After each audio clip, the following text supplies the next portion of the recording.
Selanjutnya pemirsa, pengacara Hotman Paris Hutapea selaku kuasa hukum dari tersangka kasus korupsi mantan Jampitsus Febri Adriansyah minta maaf kepada wartawan. Permintaan maaf itu dilakukan atas pernyataan yang dinilai telah merendahkan profesi wartawan saat konferensi pers pada Jumat pekan lalu. Hal ini disampaikan melalui keterangan video yang diterima redaksi Nusantara TV pada Senin siang. Hotman menjelaskan kronologi peristiwa hingga keluar ucapan yang merendahkan wartawan. Menurutnya, ucapan itu keluar saat kondisinya sedang emosi lantaran dicecar pertanyaan-pertanyaan beruntun terkait kasus kliennya.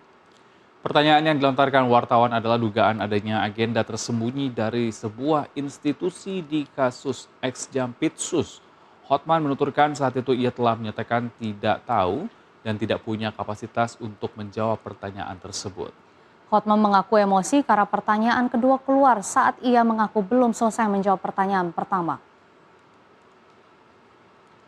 Pernyataan maaf dari saya Hotman Paris sehubungan dengan himbauan Persatuan Wartawan Indonesia PWI dan juga rekan-rekan wartawan lainnya. Dengan ini saya menyatakan maaf sebesar-besarnya atas pernyataan saya pada waktu konferensi pers di kasus mantan Jampitsus yang mengatakan, lu punya otak nggak sih? Namun perlu saya jelaskan yang dikutip oleh media hanya bagian akhirnya. Tidak dikutip secara utuh. Kenapa saya mengucapkan begitu? Fakta kejadiannya adalah wartawan pertama bertanya kepada saya, apakah instansi terkait punya hidden agenda atau acara tersembunyi?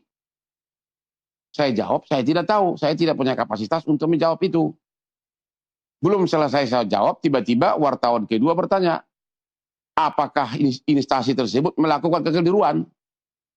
Akhirnya saya emosi karena saya udah bolak-balik, saya tidak tahu. Akhirnya saya jawab, kamu punya otak nggak sih?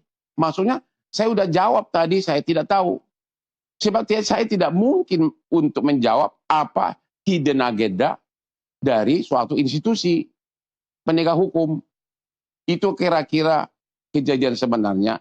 Tapi terlepas dari fakta kejadian sebenarnya, waktu itu udah sama-sama emosional, tetap saya menyatakan maaf kepada wartawan tersebut maupun kepada organisasi wartawan di seluruh Indonesia. Karena selama ini juga saya sangat dekat kepada semua wartawan.